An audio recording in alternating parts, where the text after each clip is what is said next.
Hello friends, मैं Hemlata Kumpawat, assistant professor political science, SPC government college Ajmer. आज हम बीए पार्ट सेकंड के फर्स्ट यूनिट के पाठ्यक्रम के अनुसार भारत में उदारवादी काल के बारे में अध्ययन करेंगे। जैसा कि हम सभी जानते हैं कि जब भारत 16वीं सदी में अपनी समृद्धि और गौरव के चरमोत्कर्ष पर था और भारत की इस समृद्धि से प्रभावित होकर यूरोप के विभिन्न देश भारत के साथ व्यापार करना चाहते थे। इसी क्रम में लंदन के कुछ व्यापारियों ने भारत तथा पूर्वी देशों के साथ व्यापार करने के लिए ईस्ट इंडिया कंपनी की स्थापना की और 1600 ईस्वी में 31 दिसंबर में 1600 ईस्वी को ब्रिटिश साम्राज्ञी एलिजाबेथ ने अंग्रेज व्यापारियों की इस कंपनी को भारत के साथ व्यापार करने का एकाधिकार प्रदान किया और इसी क्रम में उन्होंने व्यापारिक प्रतियोगिता में पुर्तगाली, डच और फ्रेंच व्यापारिक कंपनियों को पराजित कर भारत के व्यापार पर अपना प्रभुत्व स्थापित किया। व्यापारिक कंपनी के अपनी स्थिति को सुदृढ़ करने के बाद 1750 ईस्वी में कंपनी ने भारत में शक्ति राजनीति का अर्थात गेम ऑफ पावर पॉलिटिक्स प्रारंभ किया और भारत की जो विशेष परिस्थितियां थी उसके कारण कंपनी को इस कार्य में सफलता मिली।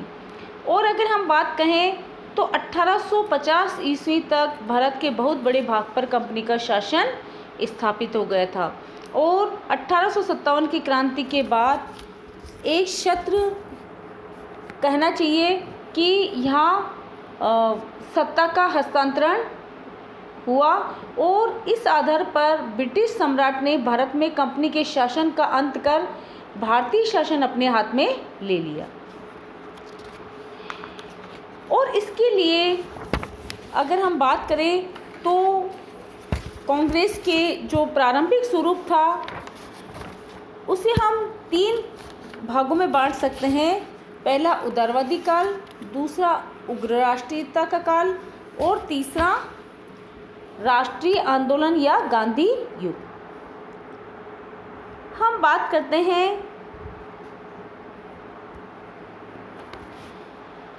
उदार या नरम राष्ट्रीयता का काल, जो कि 1885 से 1905 तक चला और ये लगभग 20 वर्षों तक चला।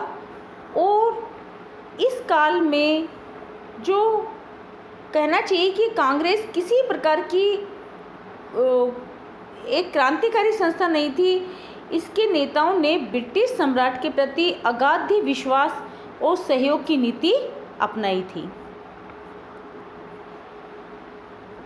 वे याचना, स्मृति पत्रों, प्रतिनिधि मंडलों के आधार पर भारतीय जनता को राजनीतिक अधिकार दिलाने के लिए प्रयत्न करते रहते थे।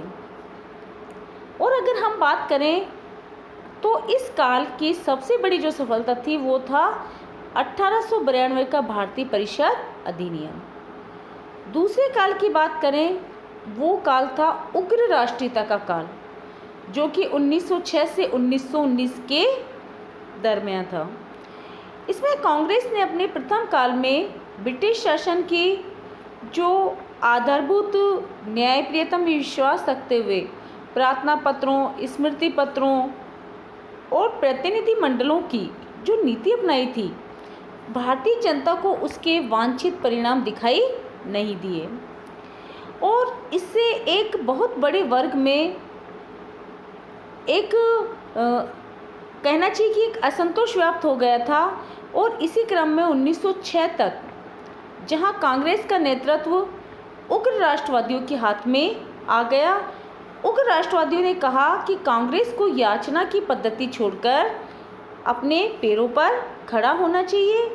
और इसी क्रम में 1907 में सूरत विच्छेद हुआ, जिसमें कांग्रेस 2 पक्षों अर्थात नरम दल और गरम दल में विभाजित हो गई। दोनों दलों के मध्य समझौता हुआ, जो कि 1915 में ही हो सका। और इस काल के आरंभ में मुसलमानों ने मुस्लिम लीग के रूप में अपनी अलग राजनीतिक संस्था का निर्माण किया। तो इस प्रकार हम देख सकते हैं कि कांग्रेस का ये विभाजन काल रहा। तीसरे युग की बात अगर हम करें तो राष्ट्रीय आंदोलन का गांधी युग था, जो कि 1920 से 1947 तक चला। 28 वर्षों के इस काल में महात्मा गांधी ने न केवल कांग्रेस वरन राष्ट्रीय गतिविधियों के केंद्र बने रहे। इसे हम राष्ट्रीय आंदोलन का गांधी युग भी कह सकते हैं। इस काल में कांग्रेस ने पहले तो ब्रिटिश सरकार के साथ असहयोग और फिर अहिंसात्मक संघर्ष की नीति अपनाई, जिसके 3 निरंतर प्रगतिशील चरण थे: असहयोग आंदोलन, सविनय अवज्ञा आंदोलन और 1942 का भारत छोड़ो आंदोलन। इस काल के प्रारंभ में ही नरम दल के लोग कांग्रेस से पृथक हो गए और उन्होंने अपनी अलग संस्था अखिल भारतीय उदार संघ, ऑल इंडिया लिबरल फेडरेशन की स्थापना की। और इसी काल में की अगर हम बात करें तो इसी काल में कहना चाहिए कि मुस्लिम हिंदू मतभेद अपने चरम स्तर पर पहुंच गया था और जिन्ना के नेतृत्व में मुस्लिम लीग ने 1940 में पाकिस्तान की मांग की और 1947 में जब भारत को स्वतंत्रता प्राप्त हुई, उसी के साथ भारत पाक का भी विभाजन हो गया और द्विराष्ट्र के सिद्धांत को अपनाते हुए भारत और पाकिस्तान 2 राष्ट्र बन पाए। तो इस प्रकार से हम देखते हैं कि कांग्रेस के नेतृत्व में जहां सफलता प्राप्त की, कांग्रेस को हम का जो प्रारंभिक स्वरूप था उसे हमने 3 भागों में बांटा: उदार या नरम राष्ट्रीयता का काल, उग्र राष्ट्रीयता का काल और राष्ट्रीय आंदोलन का गांधी युग। अब हम बात करते हैं उदारवादी राष्ट्रीयता का काल।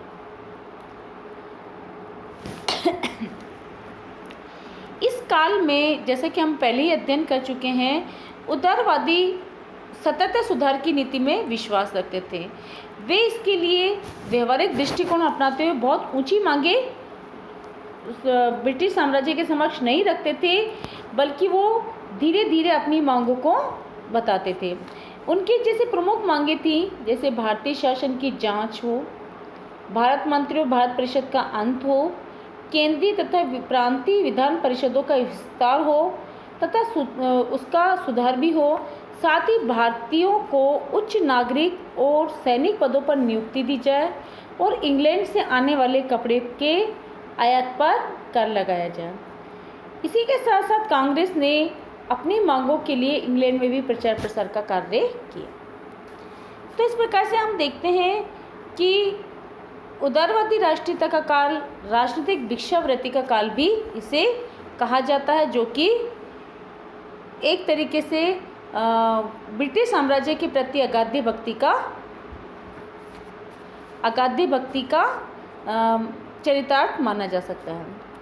बात करते हैं हम उदारवादी विचारधारा की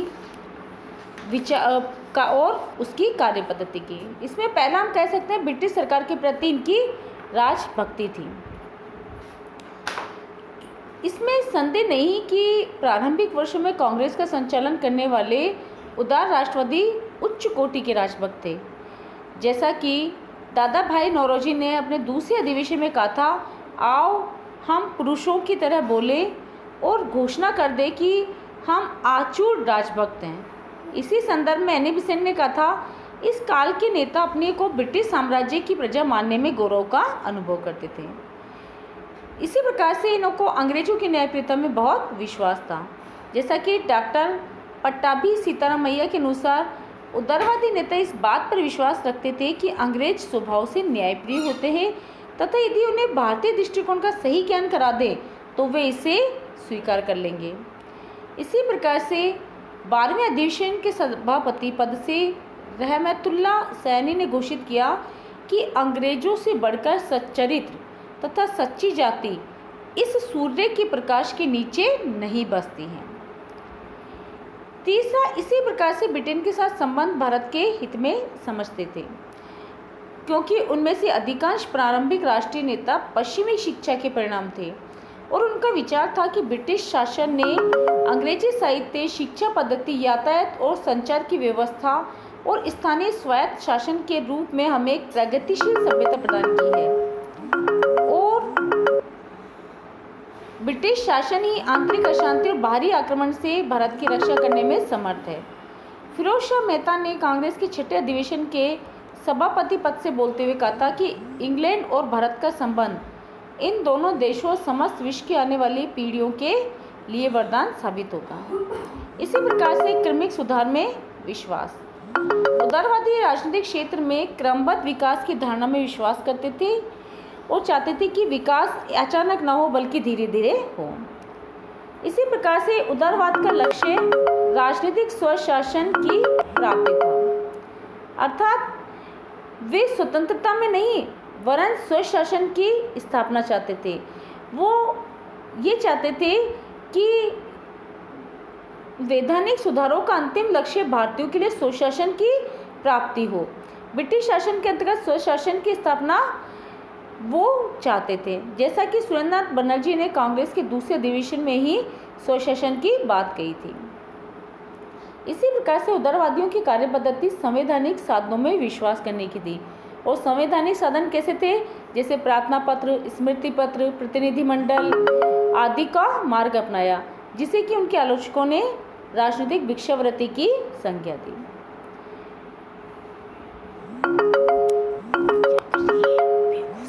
उदारवादियों के कार्यों की मुख्य आलोचना हम इस प्रकार से कर सकते। ब्रिटिश राजभक्ति में आवश्यकता से कहीं अधिक विश्वास किया गया, क्योंकि 1885 से लेकर 1905 तक जिन उदार राष्ट्रवादियों के हाथ में कांग्रेस का नेतृत्व रहा, उनकी अनेक आधारों पर आलोचना की जाती है।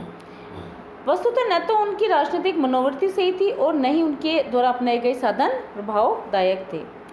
उदार राष्ट्रवादिता को देशभक्ति और ब्रिटिश राजभक्ति का एक अपूर्व समन्वय कहा जाता था, लेकिन वास्तविक स्थिति यह थी कि साम्राज्यवादी ब्रिटेन के द्वारा जब भारत पर शासन किया जा रहा हो तो व्यक्ति राजभक्ति या देशभक्ति में से किसी एक ही मार्ग को अपना सकता था।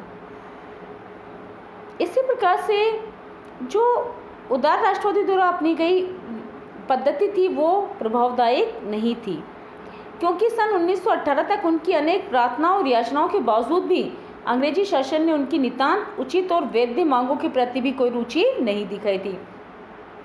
और जो जिन साधनों का प्रयोग कर रहे थे वे अत्यंत साधारण कोटि के थे। यही कारण था कि ब्रिटिश शासन पर उनका कोई प्रभाव नहीं पड़ा। जैसा कि गुरुमुख निहाल सिंह लिखते हैं कि संभवतः गोखले को छोड़कर कांग्रेस के नरम नेताओं में स्वतंत्रता के लिए व्यक्तिगत बलिदान करने और आपत्ति सहने को कतई तैयार नहीं थे। फिर भी हम बात करते हैं उदारवादियों की सफलताएं और इसके महत्व की। जैसा कि चाहे उदार राष्ट्रवादियों के कार्य कैसे भी हों, उनकी कितनी भी आलोचना की जाए, लेकिन हम इस बात से इनकार नहीं कर सकते हैं कि उन परिस्थितियों में उनके द्वारा अपनाया गया मार्ग नितांत औचित्यपूर्ण और व्यवहारिक था, क्योंकि भारतीय जनता में अपनी जड़ें गहरी जमा लेने के पहले ही यदि उनके द्वारा ब्रिटिश राज के अंत या भारतीय स्वतंत्रता की बात करना अगर प्रारंभ कर दी जाती तो ये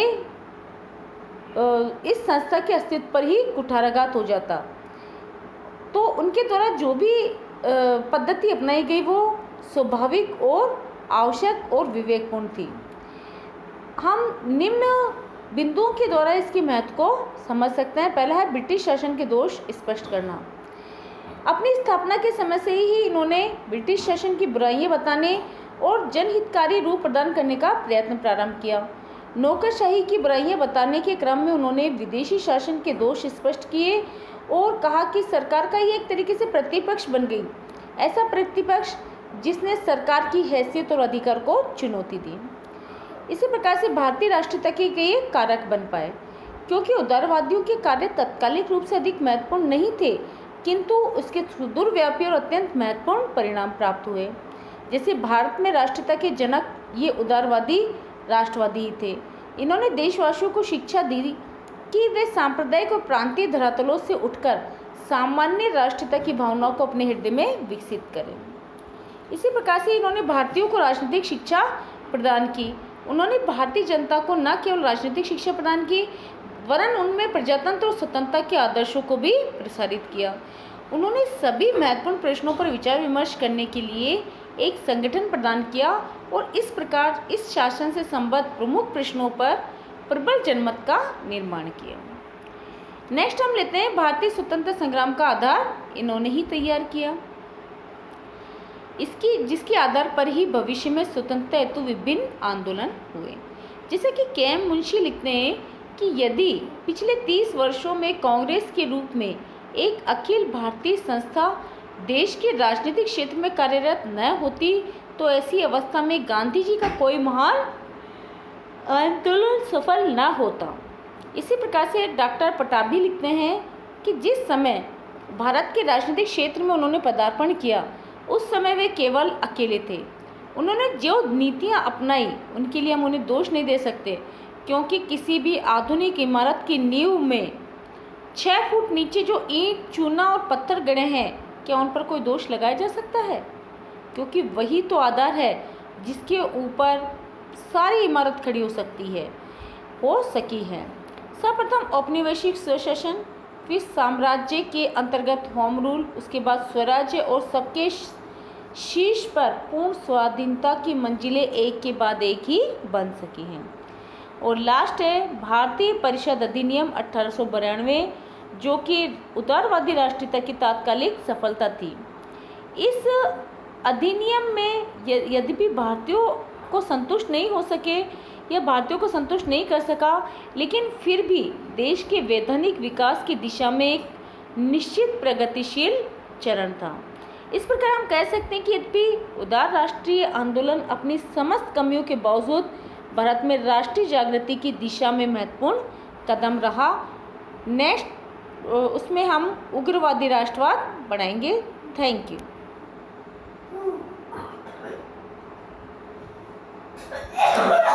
चलो चलो, थूक इसको, थूक।